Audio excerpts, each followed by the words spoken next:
Hi everyone, I'm back. So it's been a really long time, about 2.5 weeks, and I've been on vacation and I haven't really been playing the piano much. So now I thought the idea for this video would be that I talk about taking a break, if it's a good thing or a bad thing. So I've gone 2.5 weeks with practically no practice, no real playing apart from a random piano in a train station somewhere. And now that I'm back, I feel a lot of different things about the piano. For example, first of all, that playing the piano is really weird. I mean, we're just like pressing keys and like stuff happens, and like the feeling of pressing down the keys is very unusual. Even though I've been playing the piano for probably about 20 years, it's still unusual when you come back after some time and try to play. So I would like to talk about my experience first about being back on the piano, and then discuss the idea if it's a good thing that you should take a break or not. So the first thing I did when I came back is just play a couple scales because I wanted to get the feeling back. Somehow I really forgot that the keys have so much depth to it. And it still feels weird because this is the first day that I'm back at the piano, so it's really weird. Yeah, anyways, so that's the first thing to get used to, is the feeling of the depth of the keys.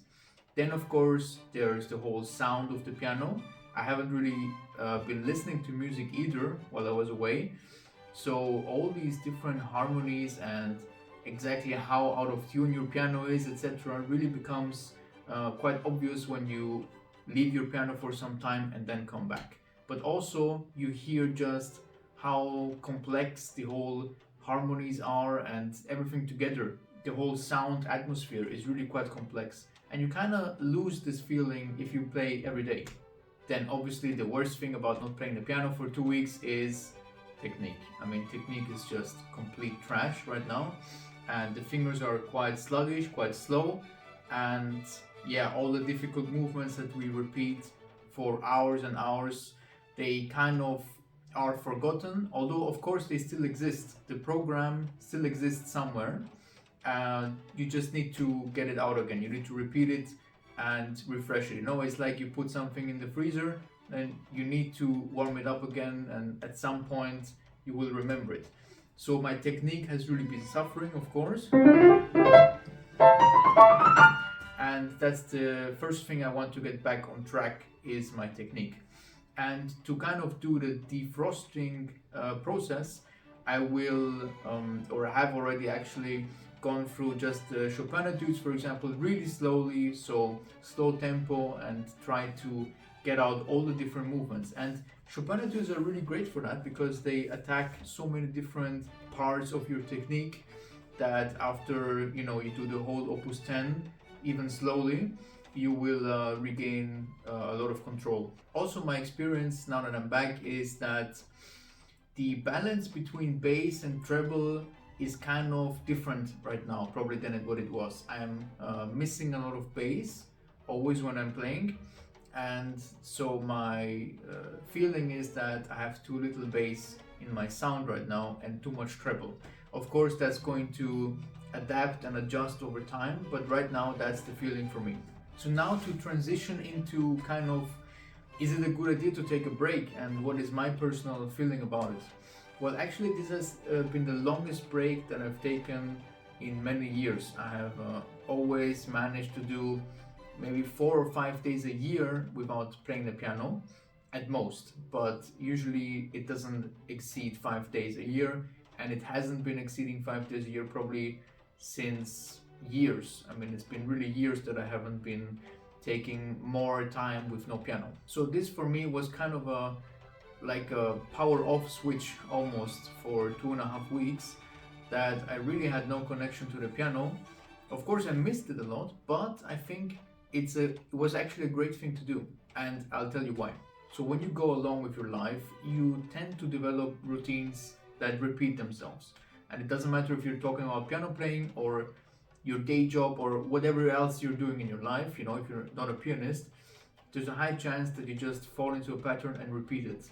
And for piano, I think, or any artistic kind of work, it can be dangerous because the whole creativity process and many things associated with doing art are really lost in having this, standard routine that you continue every day. I know that you have to practice so many hours every day and you kind of do the same thing probably at the same times every day. So my practice routines are very, very similar, and we do the same thing every day almost.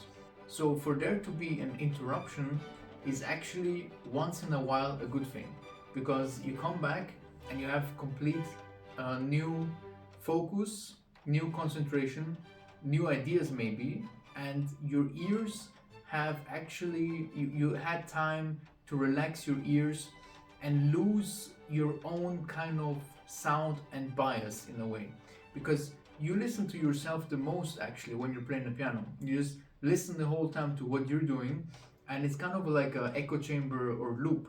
So by not listening to yourself for a week or 2 weeks, you kind of lose all the sort of bias, or let's say all the assumptions you had, and then you come back fresh and your ears are actually relaxed, and you kind of can listen to yourself from a third person.